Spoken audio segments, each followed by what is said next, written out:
محترم ناظرین، آپ کی خدمت میں ایک مرتبہ پھر سلام عرض کرتے ہیں۔ آپ پروگرام مذاکرہ ملاحظہ فرما رہے ہیں اور اس پروگرام کے اس دوسرے حصے میں انقلاب اسلامی ایران اور امام خمینی کی شخصیت پر ہم کچھ گفتگو کریں گے۔ حدیث سے پیغمبر اسلام صلی اللہ علیہ وآلہ وسلم میں آیا ہے کہ علماء انبیاء کے وارث ہیں۔ چنانچہ وارث انبیاء امام خمینی نے دین اسلام کی سربلندی کے لیے اور اس کے حقیقی معنوں میں نفاذ کے لیے جو جد و جہد کی، وہ اپنی مثال آپ ہے۔ آپ نے اس راستے میں خداوند عالم کی رضا کو ملحوظ خاطر رکھا ہے، اور آپ کی ایسی شخصیت ہے کہ جب آپ 15 سال کی تقریباً جلا وطنی کے بعد آ رہے تھے اور آپ جہاز میں بیٹھے ہوئے تھے اور باہر تہران کے ایئرپورٹ اور اس کے گرد و نواح میں، یعنی ابھی اترنے ہی والے تھے آپ، تو باہر سے آواز آ رہی تھی نعروں کی، خمینی بت شکن زندہ باد اور اس قسم کے نعرے۔ تو جب ایک اخبار نویس نے پوچھا کہ آپ کے کیا تاثرات ہیں، تو آپ نے فرمایا میرے کوئی تاثرات نہیں۔ انہوں نے کہا لاکھوں انسان آپ کو باہر استقبال کے لیے کھڑے ہیں اور آپ کو زندہ باد کہہ رہے ہیں۔ تو آپ کی یہ متواتر ایک سیرت ہے۔ آپ فرماتے تھے کہ یہی لوگ جو نعرے مارے اگر کہیں خمینی مردہ باد تو مجھے اس کی کوئی پرواہ نہیں ہے، اس لیے کہ میں خداوند عالم کے لیے یہ کام کر رہا ہوں، اور اللہ تبارک تعالیٰ ہے جس نے یہ انقلاب برپا کیا ہے اور اسی کی قوت اور طاقت سے یہ کام ہوا ہے۔ تو عزیزان گرامی، یہ حقیقت ہے کہ انسان کی شخصیت کا اظہار اس کے قول، اس کے فعل اور اس کے عمل سے ہوتا ہے۔ کہنے کو تو سب انسان ہوتے ہیں، لیکن انسان کی شخصیت اس کے کردار سے تشکیل پاتی ہے۔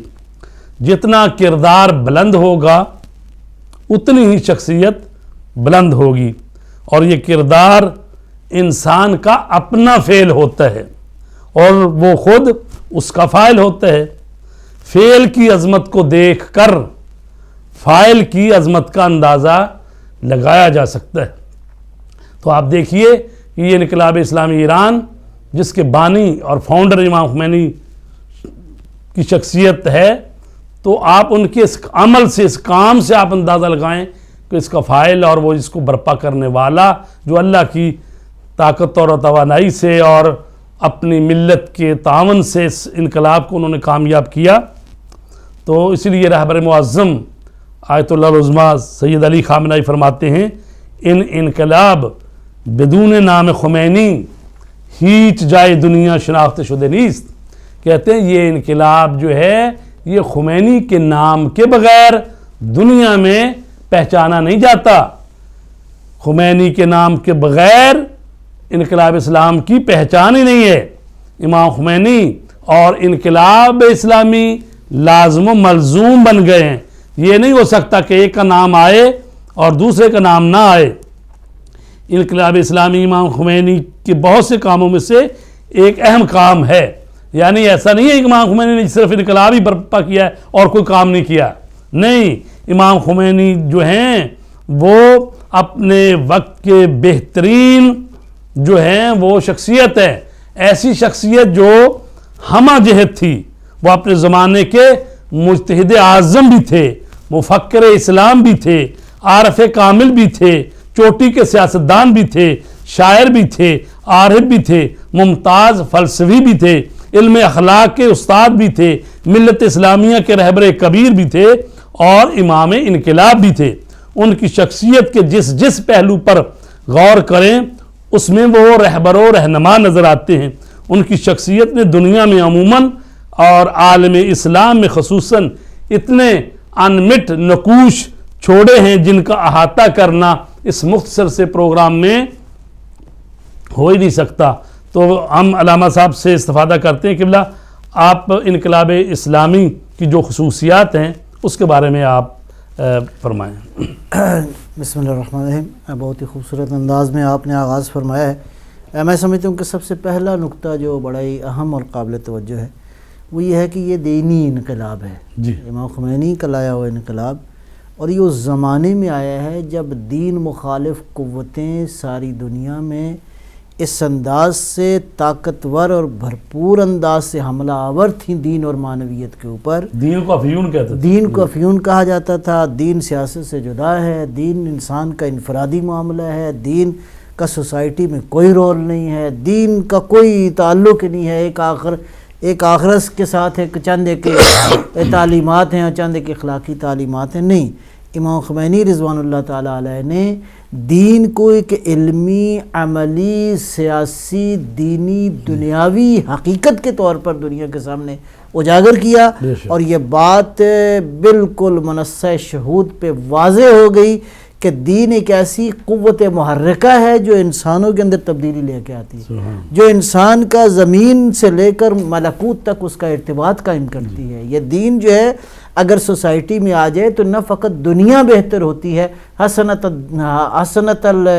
دنیا بھی حسین ہو جاتی ہے وہاں، اور آخرت بھی حسین ہو جاتی ہے. لہٰذا یہ بات بڑی اہم ہے کہ دین کی عظمت کو اجاگر کیا امام خمینی نے جب دنیا کے اندر دین اور معنویت کو مٹانے کی پوری طاقت کے ساتھ جو ہے وہ کوشش ابھی بھی جاری ہے. لیکن یہ ہے کہ وہ چراغ جو امام خمینی نے روشن کیا ہے، ساری دنیا نے کوشش کی ہے اس چراغ کو بجھانے کی، لیکن پھونکوں سے یہ چراغ بجھایا نہ جائے گا. اور دوسرا نقطہ میں بڑا اہم ہے میرے نظر میں، وہ حدیث ثقلین کے ساتھ میں اس کا ارتباط یوں کرتے ہوئے کہ ہمیشہ سنت کا ناطق شخص کوئی چاہیے جو ناطقن بسنت النبی صلی اللہ علیہ وسلم ہو. امام معصوم تو بطریق اولا اکمل ترین اس کا مصداق ہے. میں سمجھتا ہوں کہ سنت رسول اللہ صلی اللہ علیہ وسلم کو اگر کسی نے آج کے دور میں دیکھنا ہو تو اس دور میں امام خمینی سے بڑی ہمارے پاس کوئی مثال نہیں ہے کہ وہ جو پرتو تھا نبی اکرم کی سیرت طیبہ کا، جس کی زندگی میں سادگی، جس کی زندگی میں صلابت، جس کی زندگی میں علم، اور یہ جو بات آپ نے بیان کی ہے یہ معمولی بات نہیں ہے کہ جو شخص یہ کہتا ہے کہ اگر لاکھوں میرے استقبال میں بھی آ جائیں تو میری طبیعت پہ فرق نہیں پڑے گا، اور یہ لاکھوں میرے مخالف بھی ہو جائیں تو بھی مجھے. یہ وہی ہے کہ پیغمبر اسلام صلوات اللہ وسلم علیہ نے ارشاد فرمایا کہ اگر یہ دنیا دائیں ہاتھ پہ میرے سورج رکھ دے اور بائیں ہاتھ پہ چاند رکھ دے تو محمد اپنے مشن سے باز نہیں آئے گا. یعنی دنیا کی چکا چوند روشنی، دنیا کی تمام تر نعمتیں اگر ایک مرد الہی کے مقابلے میں آ جائیں تو وہ خداوند عالم کے اس سے پیغام کو پہنچانے، اور یہ جو صلابت ہے سرکار دو عالم کی زندگی کا وہ نمونہ ہم نے دیکھا کہ امام خمینی نے بالکل دنیا کے سامنے ثابت کیا کہ میرے جد امجد، ہمارے آقا و مولا رسول اللہ کی زندگی کس قدر سادہ اور کس قدر گہری تھی، کس قدر انہوں نے امت کی رہنمائی کی. لہٰذا ایک تو یہ بات اہم ہے. اس کے ساتھ وہ جو بنیادی خصوصیات کے حوالے سے انقلاب کی، اس میں ظاہر ہے کہ امام خمینی کی سحر انگیز شخصیت ہے. دوسرا خود دین ہے، دین اصل مقصد دین ہے. اور تیسرا میں سمجھتا ہوں کہ آفرین ہے ان انسانوں پر، اس امت پر، اس قوم پر جس نے سیسا پلائی ہوئی دیوار بن کر امام خمینی کی جو ہے وہ آواز پہ لبیک کہا، اور آج دین جو ہے قوت کے نام پہ دنیا کے سامنے موجود ہے. لہٰذا ان چیزوں کو مد نظر رکھنا ضروری ہے. اور اس کے بعد ہم دیکھتے ہیں کہ جیسے انقلاب آیا تو امام خمینی نے جو ہمہ جہت تبدیلیوں کی بات کی، اس میں مجھے ایک نقطہ یاد آ رہا ہے کہ وہ مطلب ہے فرمایا کہ بیا ایران را مدرسے کنیم، یعنی وہ یہ وہی بات ہے کہ نبی اکرم نے فرمایا طلب العلم فریضۃ علی کل مسلم و مسلمہ. یعنی یہ علمی انقلاب ہے، یہ انسانوں کی فکروں کو اجاگر کرنے والا انقلاب ہے، یعنی حکمت و معرفت کی نورانیت دینے والا انقلاب ہے کہ آؤ تو صحیح اس انقلاب کی ان بنیادوں کو سمجھو جس کی بنیاد جو ہے وہ دین کی حکمتیں ہیں. دین اور دین جو بنیادی طور پہ میسج لے کے آیا، ظاہر ہے کہ وہ نوع بشر کو کے لیے دعویٰ دار ہے کہ ہم تمام تر بشریت کی فلاح اور تمام تر اس کی مشکلات کا حل جو ہے وہ ہمارے پاس موجود ہے. میں سمجھتا ہوں کہ اس کی عملی تصویر جو ہے امام خمینی نے ثابت کر دی، اور وہ اس لیے ثابت کر دی کہ آپ اس علم کے وارث ہیں جس علم کو علم جعفری کہا جائے، جس علم کو علم باقری کہا جائے، جس علم کو علم ائمہ، علم نبی، علم نبوت کہا جائے، اس علم کے وارث ہیں امام خمینی آج کے دور میں. اور ایسے مرحلے میں امام خمینی نے امت کی جو تربیت کی ہے اس کا ٹریک بھی وہی ہے. یعنی مجھے ایک واقعہ یاد آ رہا ہے اور میں سمجھتا ہوں بڑا اہم واقعہ ہے. کالر لے لیں. جی بسم اللہ. جی السلام علیکم. جی وعلیکم السلام ورحمۃ اللہ. ماشاء اللہ آپ کا آج جو موضوع ہے میں اس سے بہت خوش ہوں. خمینی بابا کے اس میں یہ ہے کہ خمینی بابا کے ساتھ ایران کے پورے علماء ان کے ساتھ تھے, انہوں نے تعاون کیا, وہ آپس میں گروہوں میں تقسیم نہیں تھے, اور تیسرے نمبر پہ پوری ایرانی قوم نے پھر ان کا ساتھ دیا. جب علماء ایک ہوتے ہیں تو قوم بھی ایک ہو جاتی ہے, تو اس لیے وہ انقلاب آیا اور صحیح خمینی بابا حضور پاک صلی اللہ علیہ وسلم کو ان کی سنت کو انہوں نے فالو کیا. اور ادھر ہمارے پاس کیسے انقلاب پاکستان میں آ گیا, وہ حالات ابھی اور ایران سے بھی بدتر حالات پاکستان میں ہے. تو ہمارے ہم جو ہیں, ہم کم از کم میں بھی سید ہوں, تو ہم سید سردار ہیں, لیڈر ہیں, ہمیں چاہیے کہ ہم پوری قوم کی ان کو اکٹھا کریں, اور انقلاب ہم خود بھی ٹکڑیوں میں بیٹھے ہوئے ہیں اور اس میں ہم خوش ہیں. تو پھر یہ کیسا سلسلہ ہے, کیا ہم حضور اور مولا علی شیر خدا کو فالو کرتے ہیں کہ ہم خود بھی فرقوں میں بیٹھے ہوئے ہیں اور اپنی مسجد الگ بلا کے بیٹھ جاتے ہیں, لوگوں کو ادھر چھوڑ جاتے ہیں اور ان سے دشمنی شروع کر دیتے ہیں. یہ حضور کی محبت ہے کہ لوگوں سے نفرت کرو اور الگ مسجد بنا لو. اس کا آپ تفصیل سے ذرا بات کریں. جی بہت شکریہ جناب, شکریہ. تو جی قبلہ. جی میں اسی تسلسل میں مزید عرض کروں گا کہ واقعہ مجھے ایک یاد آیا کہ آیت اللہ موسوی اردبیلی اس زمانے میں چیف جسٹس تھے, تو وہ ایک کانفرنس تھی اور اس کے آخر میں امام خمینی سے ملنے کے لیے گئے. تو جب ممبر پہ آئے تو انہوں نے اعلان کیا. جی بسم اللہ. السلام علیکم. جی ہلو السلام علیکم. کون میرے بھائی بول رہے ہیں؟ ہلو السلام علیکم. جی وعلیکم السلام.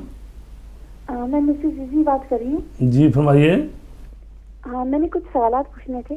جی فرمائیے, موضوع کے متعلق ہی ہونا چاہیے. پہلا میرا سوال یہ کہ حضرت نوح علیہ السلام کا جو بیٹا تھا جس پہ خدا کا عذاب آیا تھا, وہ کیا کھلا کافر تھا یا یہ کہ وہ منافق تھا؟ دوسرا میرا سوال یہ پوچھنا تھا کہ فتح مکہ کے موقع پہ حضور نے بنو امیہ کے جو لوگ تھے, ابو سفیان ہے یا اور جو کافر تھے جو مطلب اس وقت مسلمان ہو گئے تھے, تو ان کو حضور صلی اللہ علیہ وسلم نے مطلب کیا فرمایا تھا؟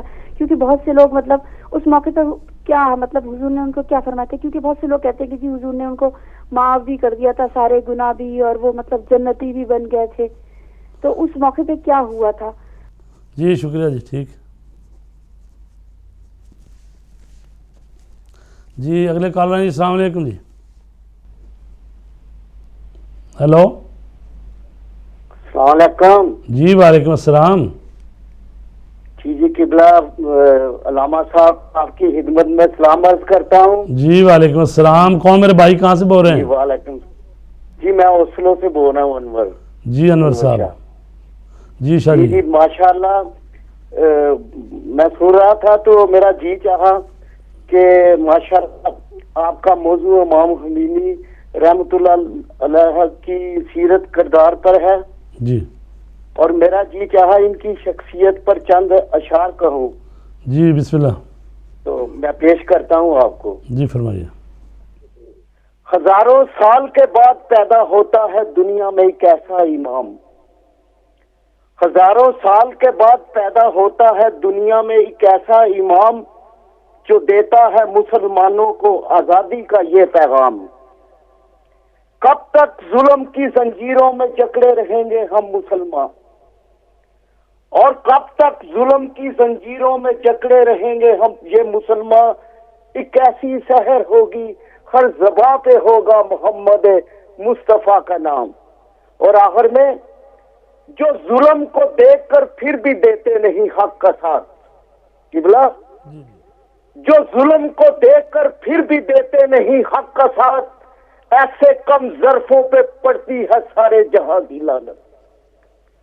جو ظلم کو دیکھ کر پھر بھی دیتے نہیں حق کا ساتھ, ایسے کم ظرفوں پہ پڑتی ہے سارے جہاں کی لعنت. اور جو حق پہ لٹا دیتے ہیں اپنا گھر بار, ایسے مومنوں کا رہتا ہے زمانے میں سدا نام. خدا حافظ. قبلہ دعا میں یاد رکھنا.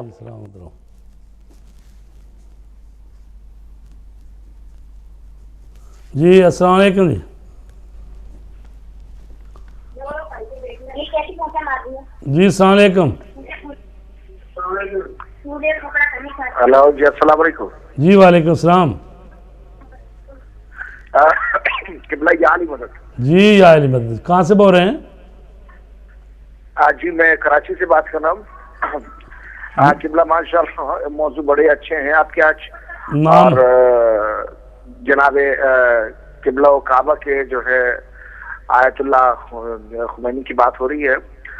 مجھے آپ دونوں قبلے سے ایک سوال کا جواب چاہیے تھا. جی سب سے تو آج میں پہلے ایک جناب ابو طالب علیہ السلام کو میں پرسب پیش کرتا ہوں, تمام مومنین کو, بالخصوص امام زمانہ کو جی آج ان کے قیام کے. اور اصل میں جو ہے کچھ لوگ مجھ سے, جو میرے اہل سنت کے دوست ہیں, وہ مجھ سے سوال کرنا چاہتے ہیں, مجھے خود پتہ نہیں تو میں ان کو کیا جواب دوں. سوال وہ کیا؟ یہ کہتے ہیں کہ آپ کے تو 12 امام ہیں, جی آپ لوگ آیت اللہ خمینی کو بھی امام خمینی کہتے ہیں, یہ کیوں؟ جی بتاتے ہیں. شکریہ جی.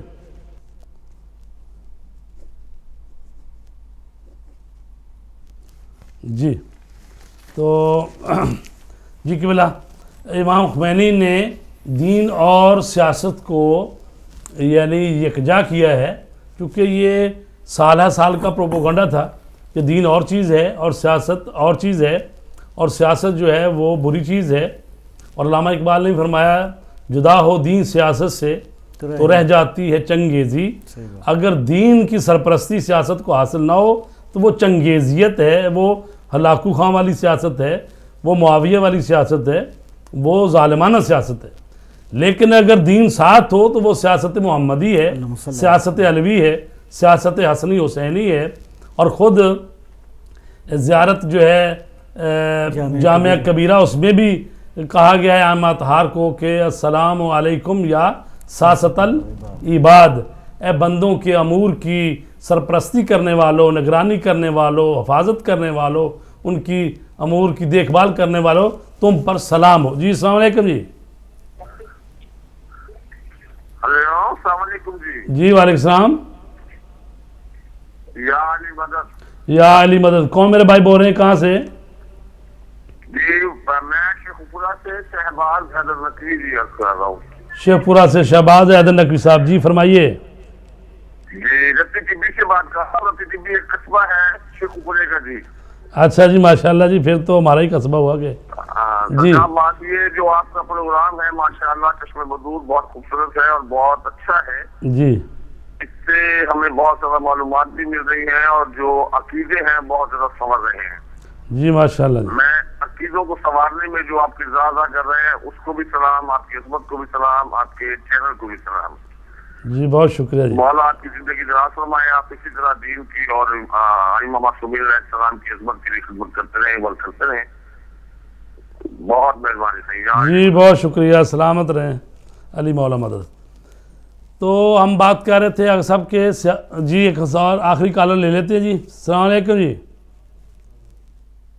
ہلو. جی تو جی السلام علیکم. جی ہلو. ہیلو السلام علیکم. جی وعلیکم السلام. ابھی بس مجھے ایک بات کہنی ہے, بہت مختصر سی. جی فرمائیے. کالر سے میں نے بات کہی تھی کہ کراچی سے تھے, کہہ رہے تھے کہ امام خمینی کیوں کہتے ہیں, کیونکہ ہمارے 12 امام ہیں.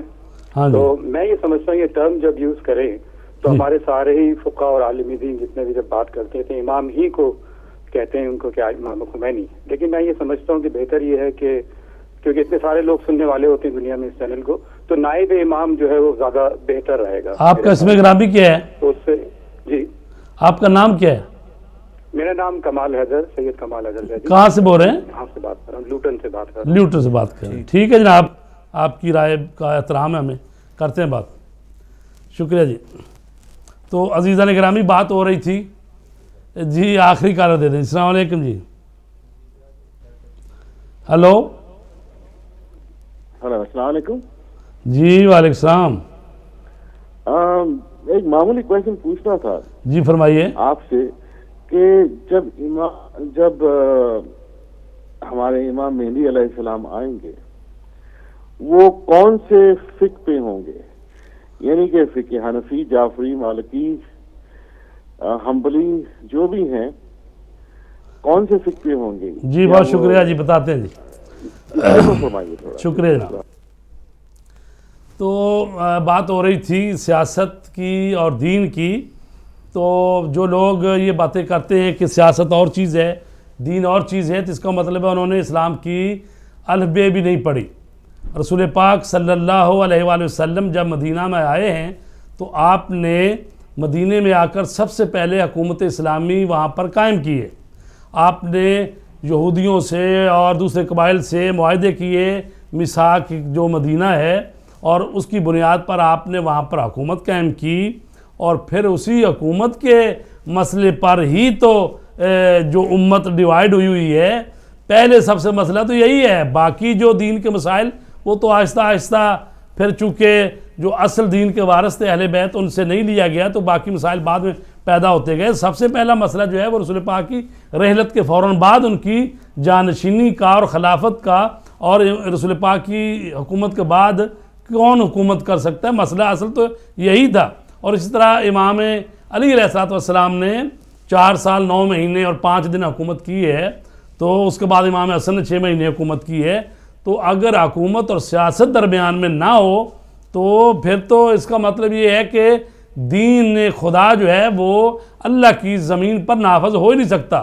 اور جو امام مہدی علیہ السلام تشریف لائیں گے تو ظاہر ہے کہ امام مہدی جو ہیں وہ کیا کریں گے، وہ پوری دنیا پر حکومت قائم کریں گے، اور جب پوری دنیا پہ ان کی حکومت ہوگی تو تب جا کے پوری دنیا پر دین الہی کا غلبہ ہو جائے گا، اور اسلامی اور الہی حکومت امام مہدی علیہ السلام کی سرکردگی میں قائم ہو جائے گی، اور حق غالب آ جائے گا۔ لِيُظْهِرَ هُوَ الدِّينِ كُلِّهِ وَلَوْ كَرِهَ الْمُشْرِكُونَ۔ تو لہٰذا یہ بھی میں جواب دیتا جاؤں کہ امام مہدی علیہ السلام جب آئیں گے تو ظاہر ہے کس فقہ پر ہوں گے، وہی فقہ جعفریہ ہے، وہی فقہ محمدیہ ہے۔ یعنی فقہ جعفریہ کو ہٹ کے نہیں ہے کہ کوئی جو قرآن اور حدیث یا رسول پاک کی کسی بات سے بھی ایک ذرہ اور منہ برابر بھی ہٹ کے نہیں ہے، بلکہ اسی فقہ محمدی اور اسی اسلامی شریعت کا دوسرا نام فقہ جعفری ہے۔ اور امام مہدی علیہ السلام جب آئیں گے تو ظاہر ہے اسی فقہ پہ اور اسی دین محمدی کے پیروکار ہوں گے، اور الحمدللہ جو کہ شیعہ مسلمان ہیں، اور یہی اسلام حقیقی ہے اور اسی کا بول بالا ہوگا۔ جی اس بسم پہ اللہ۔ ایک نقطہ اضافہ عرض کرنا چاہوں گا۔ امام مہدی علیہ السلام آئیں گے، کون سی فقہ نافذ کریں گے؟ اس کا ایک پہلو یہ ہے کہ دوسرے دروازے پہ جا کے کاسا لے کر وہ جاتا ہے جس کے اپنے گھر میں کوئی چیز نہ ہو، جی جو جس کے آباء و اجداد کا علم اس کے پاس موجود ہے، اس کو کسی اور دروازے کی ضرورت نہیں ہے، کسی اور سکول کی ضرورت نہیں ہے، کسی اور مکتب کی ضرورت نہیں ہے۔ در حقیقت یہی امام مہدی علیہ السلام جو نبی اکرم کے علم کے وارث ہیں اور باقی ائمہ کے علم کے وارث ہیں، لہٰذا اس سے مراد وہی فقہ مصطفوی، فقہ جعفری، فقہ علوی، فقہ حقیقی اسلام جو ہے انسان اس وقت اس کی عظمت کا جو ہے وہ اظہار دیکھے گا جب امام مولا تشریف لائیں گے۔ جی قبلہ آپ نے بڑے پیارے انداز میں بتایا کہ جو انقلاب ہوتا ہے اس کی کامیابی کے لیے ضروری ہوتا ہے کہ ہدف اور مقصد جو ہے وہ مقدس ہونا چاہیے، اور اسلام اور دین اسلام سے بڑھ کر مقدس اور چیز کون سی ہو سکتی ہے؟ دوسری آپ نے بات بتائی کہ قیادت کرنے والی شخصیت جو ہے وہ الہی ہونی چاہیے، کہ جس کا مقصد اور ہدف خدا کی ذات اور اسی کے دین کو، اسلام کو دنیا میں نافذ کرنا اور پہنچانا اور بندوں کی ہدایت ہو۔ تو ایسا جو ہدف اور مقصد رکھنے والا الہی شخص ہے وہ امام خمینی جیسی شخصیت۔ اور تیسری چیز جو آپ نے فرمائی ہے کہ تب انقلاب کامیاب ہوتا ہے جب جو ملت ہے اس رہبر اور اس شخصیت کو اس طرح سے مانے کہ واقعاً جیسے نبی اور رسول اور ائمہ کے کہنے سے یعنی ان کی اطاعت کی جاتی ہے، تو یہ جو ان کے نائبین برحق ہیں ان کی اطاعت بھی ائمہ طہار کے کہنے سے ہی واجب ہے۔ تو لہٰذا پھر انقلاب جو ہے کامیاب ہو جاتا ہے۔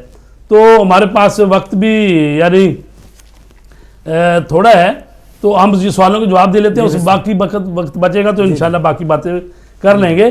ایک بھائی نے کی کال کہ جناب وہ خمینی بابا کہہ رہے تھے، یعنی جیسے بابا امت یا بابا قوم وہ یا اپنی بابا ملت کہا جاتا ہے اپنی عقیدت کے اعتبار سے، عقیدت کا اظہار کریں. تو امام خمینی کہہ رہے تھے کہ چونکہ علماء ان کے ساتھ تھے، قوم میں اتحاد تھا، تو اب اگر یہ چیز جہاں بھی جس علاقے میں بھی وجود میں آ جائے وہاں بھی یہ چیز ہو سکتی ہے. میں یہ آپ سے عرض کروں گا، کیا واقعاً ایسی بات ہے کہ جب امام خمینی نے انقلاب شروع کیا تو کیا سارے علماء ان کے ساتھ تھے؟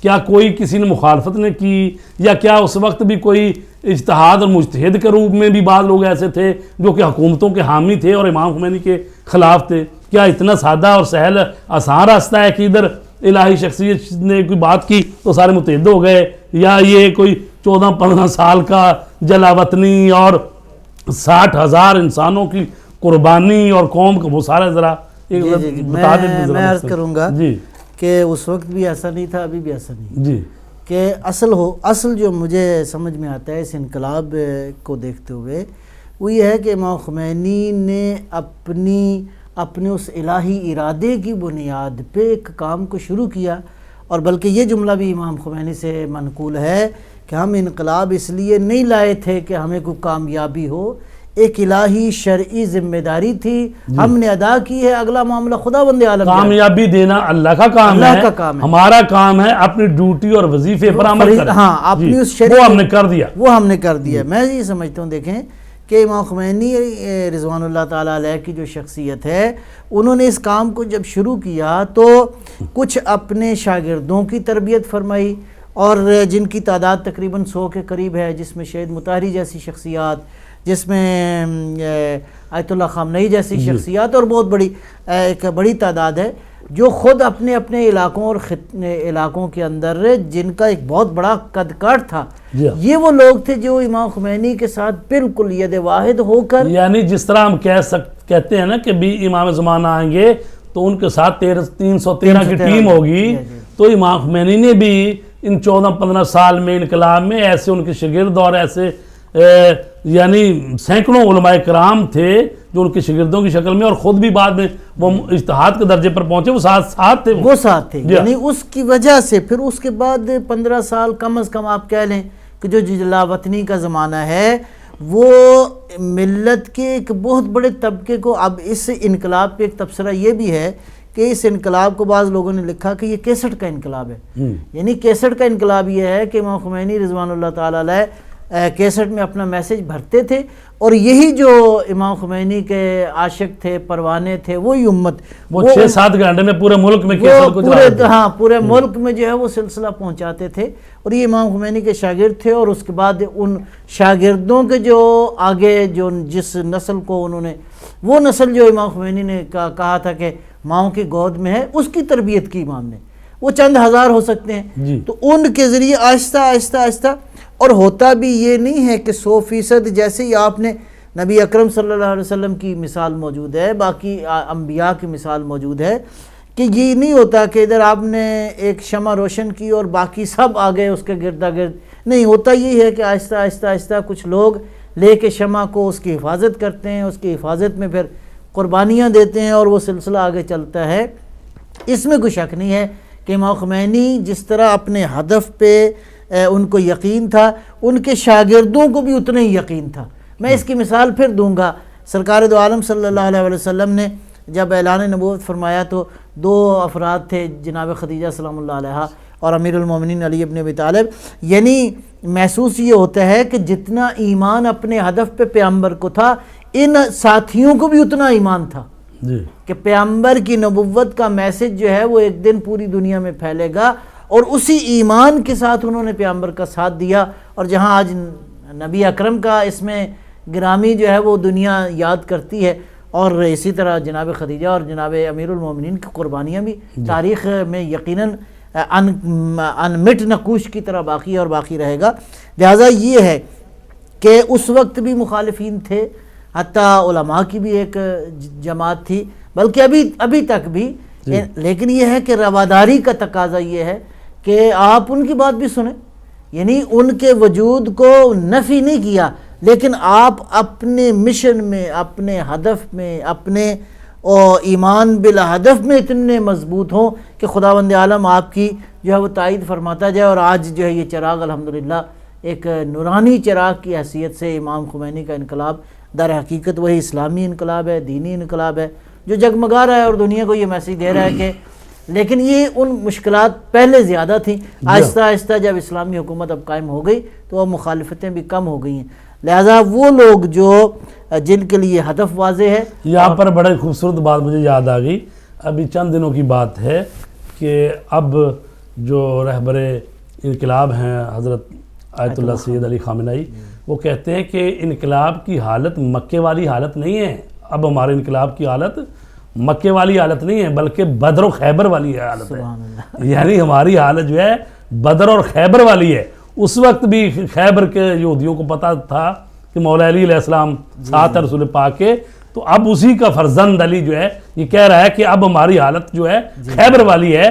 تو بہرحال انقلاب اسلامی جب شروع ہوا تو عزیزان گرامی ایسا نہیں ہے کہ ادھر بات ہوئی اور ادھر شروع ہوگی بات، بلکہ 1963 میں جب امام خمینی نے وہ جو قانون بنا تھا اسمبلی نے بنایا تھا اس کے خلاف بول اٹھے، اور پھر اگلے دن گرفتاری ان کی ہو گئی اور اس پر لوگوں نے احتجاج کیا، قم اور اسی طرح ورامین اور شہر تہران کے نزدیک اور شہر تھے، تو اس میں بڑے بڑے جو جلوس تھے اس پر گولی چلی اور 15,000 آدمی انہوں نے مار دیا. اور جب 15,000 آدمی مر گیا تو بڑے بڑے مولوی حضرات بھی تھے کہہ رہے کہ یہ کیا ہوا، یہ قوم کو مروا دیا، یہ کیا ہو گیا، یہ کیسا ہو گیا. تو اس کے بعد ان کو پھانسی کی سزا دینے لگے تھے، پھر کہا کہ بہتر ہے یہ ہے کہ ان کو چھوڑ دیا جائے، یعنی جلاوطن کر دیا جائے. تو بعد میں ترکی میں ان کو بھیج دیا گیا، ترکی والوں نے بھی پسند نہ کیا.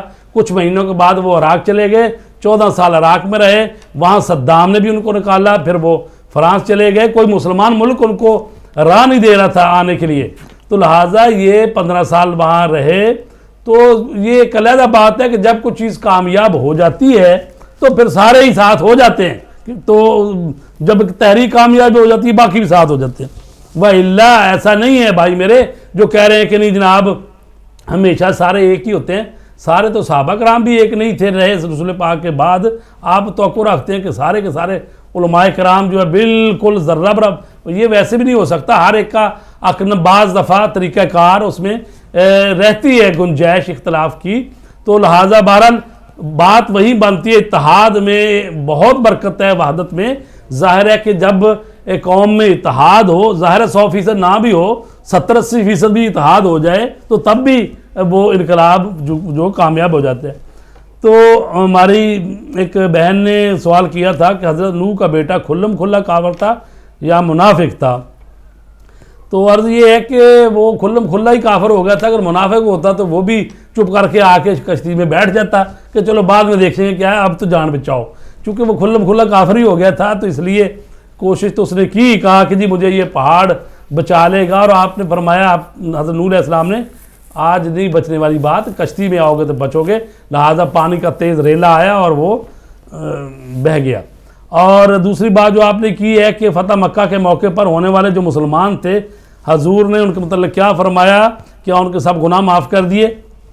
بات یہ ہے کہ رسول پاک صلی اللہ علیہ وآلہ وسلم نے جب مکے پر چڑھائی کی ہے، اس وقت ابو سفیان اور باقی جو لوگ تھے وہ انہوں نے دیکھا کہ بہت بڑا لشکر ہے، لہٰذا وہ مسلمان ہو گئے. تو آپ نے ان کے مسلمان ہونے کو قبول کر لیا، چونکہ یہ اسلام کے احکام ہے. جو بھی ظاہری طور پر آئے کلمہ پڑھے، جو کلمہ پڑھ لے اس کی جان مال عزت و نموز کی حفاظت اسلام پر واجب ہو جاتی ہے. تو لہٰذا بلکہ یہ بھی کہا کہ بھی جو خانہ کعبہ کے ہاتھے میں آ جائے وہ بھی محفوظ، جو اپنے گھروں کو بند کر لے گھر میں رہے وہ بھی محفوظ، اور جو کوئی ابو سفیان کے گھر میں بھی چلا جائے وہ بھی محفوظ. تو لہٰذا یہ ساری باتیں آپ نے کی ہیں. اور ظاہر ہے کہ جب کوئی مسلمان ہوتا ہے، اگر سچے دل سے مسلمان ہو تو ظاہر ہے پچھلے گناہ سارے معاف ہو جاتے ہیں جب کوئی سچے دل سے ہو جائے. لیکن اگر کوئی منافقت کی غرض سے مسلمان ہو تو حقیقت میں مسلمان ہی نہیں ہے. وہ تو قرآن مجید میں بہت سادہ منافقین کے لیے فرمایا گیا کہ وہ جہنم کے نچلے درجے میں ہوں گے. رہ گئی یہ بات کہ رسول پاک نے سارے گناہ معاف کر دیے.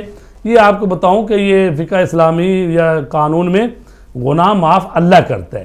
وہ جب آپ کسی کا کوئی ذاتی حیثیت سے کوئی جرم کریں گے یا اس کی شخصیت کو نقصان پہنچائیں گے وہ معاف کر سکتا ہے.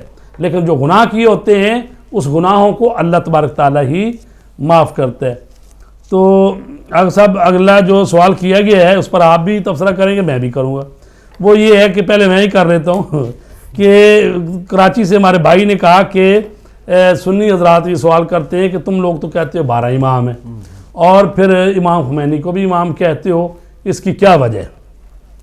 میرا خیال ہے کہ سنی تو خیر اشکال اس پر نہیں کرتے، اس لیے کہ ان کے لیے تو انہوں نے تو مثلا کوئی 1500 امام بنایا ہوا ہے، ان کے لیے تو مسئلہ نہیں، ان کے لیے تو سارے امام مالک، شافعی، حنبل، امام سیوطی بھی امام اور ترمذی بھی امام، اور ان کے لیے تو کوئی مسئلہ ہی نہیں ہے، تفسیر کے معاملات ہیں، کلام کے فقہ کے، کلام کے، عرفان کے، صوفیوں کے، سب ان کو تو مسئلہ نہیں ہے، یہ ہمارے ہی لوگوں کو بعض کو مسئلہ ہوتا ہے۔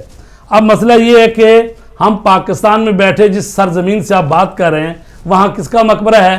قائد اعظم محمد علی جناح۔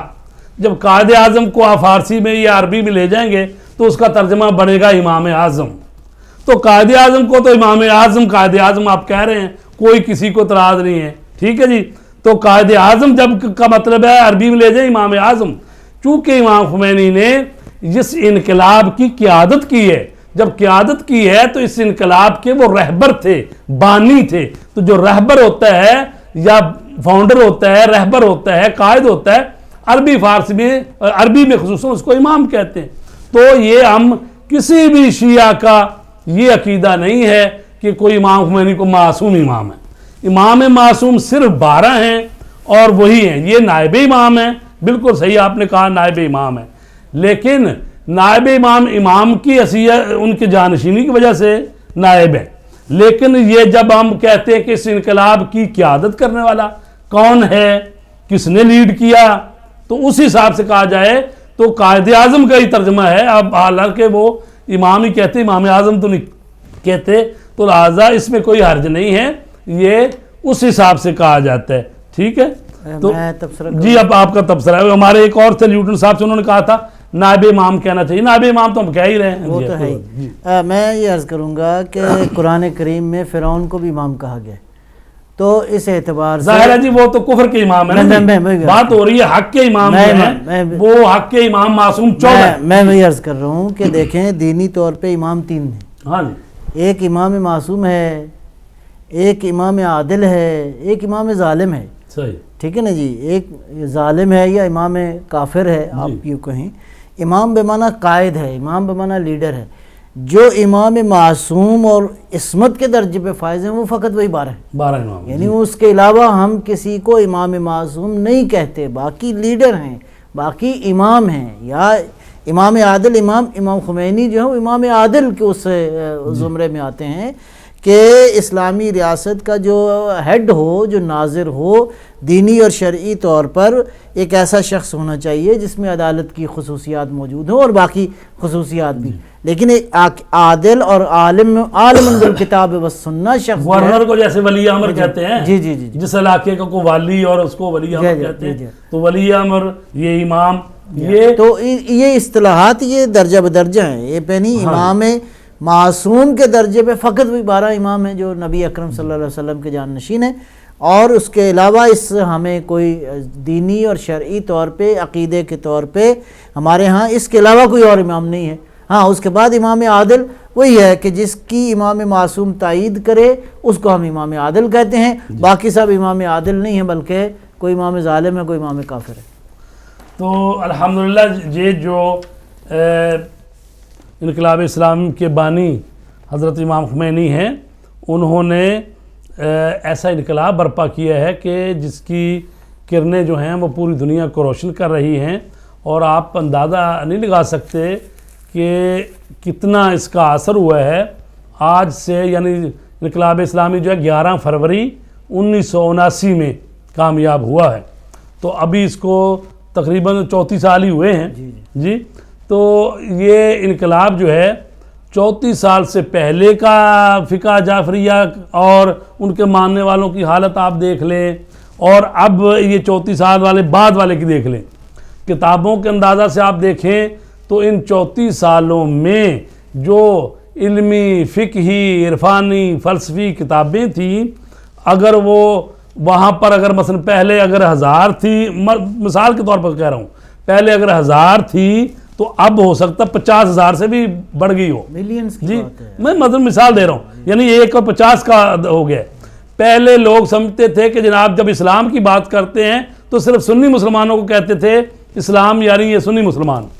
اب جب بھی کہیں ہوتی ہے بات تو سب سے پہلے پتہ کرتے ہیں لوگ کہ جو اسلام کی بات کر رہے ہو تو اسلام کے کس گروپ سے ہیں آپ, سنی ہیں یا شیعہ ہیں, کون سا مکتب ہے. اور پھر دنیا بھر میں سب جو بھی جہاں بھی نہضت انقلاب کی تحریکیں وہ کہتے ہیں کہ ہمیں خمینی والا اسلام چاہیے, کیونکہ امام خمینی کی ذات وہ ہے.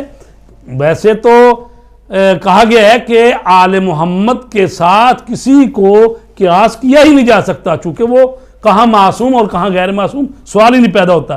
لیکن امام جعفر صادق علیہ السلام کی شخصیت کی کرنیں بھی علم اور فقہ اور اس حساب سے امام خمینی میں ملتی ہیں. اور امام حسین علیہ السلام جنہوں نے کربلا جیسا مارکا کیا اور اسی کربلا کا تسلسل ہے, اور اسی لیے فرماتے ہیں امام خمینی کہ ہم ما ہرچداریم از محرم است و سفر, ہمارے پاس جو کچھ ہے محرم اور سفر کی برکت سے ہے. اور فرماتے ہیں کہ یہ جو انقلاب ہم نے برپا کیا ہے اور انشاءاللہ ہم اسے امام زمانہ کے مقدس ہاتھوں میں اس کو دیں گے. تو لہٰذا یہ اسی اسلام کا تسلسل ہے. تو لہٰذا چھوٹی چھوٹی باتیں جو ہوتی ہیں نا, دوسرے لوگ بعض لوگ ایسے کرتے رہتے ہیں ایسے وسوسے کہ یہ کیوں کہتے ہیں یہ کیوں کہتے ہیں, جب پتہ چل جائے تو پھر بات مان لینی چاہیے. جی بسم اللہ. آپ سب ہمارے پروگرام کے جو وقت ہے وہ 2-3 منٹ ہی ہیں, اس کے آپ سمیٹ رہے ہیں ہم پروگرام کو. تو آپ انقلاب اسلامی کے جو دنیا میں نہضتوں پر یا جو تحریک بیداری تازہ آئی ہے مسلمان ملکوں میں, اس پر اگر کوئی 2-3 منٹ بات کرنا چاہیے. میں یہ عرض کروں گا کہ امام خمینی کی اس سحر انگیز شخصیت نے نہ فقط عالم اسلام بلکہ غیر اسلامی دنیا کی جو تحریکیں ہیں ان کو بھی تقویت بخشی. اس کی وجہ یہ ہے کہ امام خمینی نے جو نعرہ بلند فرمایا وہ مستضعفان عالم کی حمایت انہوں نے کی. یعنی دنیا کے تمام تر پسے ہوئے انسان, وہ مسلمان ہوں وہ غیر مسلمان ہوں, کسی عقیدے کے ہوں کسی مکتب کے ہوں, اور اسلام کا اصل میسج یہی ہے کہ وہ اسلام بنیادی طور پر دنیا کے مظلوموں کی حمایت کرتا ہے. اسلام بنیادی طور پر دنیا کے پسے ہوئے انسانوں کی حمایت کرتا ہے. اور اس نعرے کی بنیاد پہ ہم دیکھتے ہیں کہ امام خمینی رضوان اللہ تعالیٰ علیہ جب حیات تھے تو ہم دیکھتے ہیں کہ عیسائی تحریکوں نے, سکھوں کی تحریکوں نے, حتیٰ مطلب غیر مسلموں کی تحریکوں نے, تمام آزادی کی جتنی تحریکیں تھیں انہوں نے امام خمینی کی تصویر کو اپنے لیے جو ہے وہ جلوس اگر نکالتے تھے تو آگے جو ہے وہ ہمارے ایک دوست مرحوم ہو گئے خدا رحمت فرمائے, وہ کہتے ہیں کہ جس دن امام خمینی کی رحلت ہوئی میں دارالسلام کے اس میں تھا, ایئرپورٹ پہ تھا, تو ایک اتفاق سے میں لباس میں تھا تو ایک شخص آیا میرے قریب اور اس نے کہا کہ آپ کو علم ہے کہ امام خمینی جو ہے فوت ہو گئے ہیں؟ کہا کہ جی مجھے علم ہے. پھر اس نے کہا کہ آپ کی کیا تبصرہ ہے امام خمینی کے بارے؟ انہوں نے کہا جی میں ظاہر ہے کہ میں شیعہ ہوں اور ظاہر ہے کہ میرے لیے وہ میرا تو احساسات بہت واضح ہیں. میں امام خمینی کی شخصیت اگر جاننا چاہتے ہو تو میں ابھی کل تھا جب خبر آئی ہے امام خمینی کی رحلت کی, تو میں نے عیسائیوں کو دیکھا ہے کہ رو رہے تھے, گریہ کر رہے تھے بلند آواز سے دھاڑے مار کے, اور یہ کہہ رہے تھے کہ we have lost our leader. تو امام خمینی کی تحریک بنیادی طور پہ اسلام کی اسی میسج کا کہ جس میں عالم تمام تر دنیا کے مستضعف اور پسے ہوئے انسان جو ہیں ان کی نجات کا بیداری کا. امام خمینی نے 10 سال حکومت کی ہے, نہایت سادہ زندگی گزاری, چھوٹے سے مکان میں. ان کے استعمال میں صرف 2 کمرے تھے, ایک میں وہ استراحت کرتے تھے اور ایک کمرے ملاقات کرنے والوں کے ساتھ مخصوص تھا. انقلاب کے بعد ان سے کہا گیا کہ آپ کے لیے شاہ کے محلات میں سے کوئی محل کھول دیتے ہیں, لیکن آپ نے منع کر دیا اور فرمایا ایسی جگہ ڈھونڈو جو چھوٹا مکان بھی ساتھ ہو اور ساتھ امام بارگاہ ہو, جہاں سے میں لوگوں سے رابطہ قائم کروں, ان کی رہنمائی کے لیے پیغام دے سکوں. آپ نے 1400 سال بعد رسول پاک صلی اللہ علیہ وآلہ وسلم اور امیر المومنین کی سیرت کا احیاء کیا جسے دنیا فراموش کر چکی تھی, اور حکمرانوں کو پیغام دیا کہ بیت المال کو اپنی جگیر نہ سمجھو, امانت سمجھو. وہ امام خمینی جب 15 سال کی جلاوطنی کے بعد ملک میں آئے تو 80 لاکھ لوگوں نے ان کا استقبال کیا, اور جب ان کا جنازہ اٹھا تو 1 کروڑ انسانوں نے ان کا جنازہ پڑھا. حضرت آدم سے لے کر آج تک ایسی کوئی مثال موجود نہیں ہے. ہزاروں سال نرگس اپنی بنوری پہ روتی ہے, بڑی مشکل سے ہوتا ہے چمن میں دیدہ بر پیدا. اسی کے ساتھ ہمیں آج کے پروگرام سے اجازت دیجیے. خدا حافظ.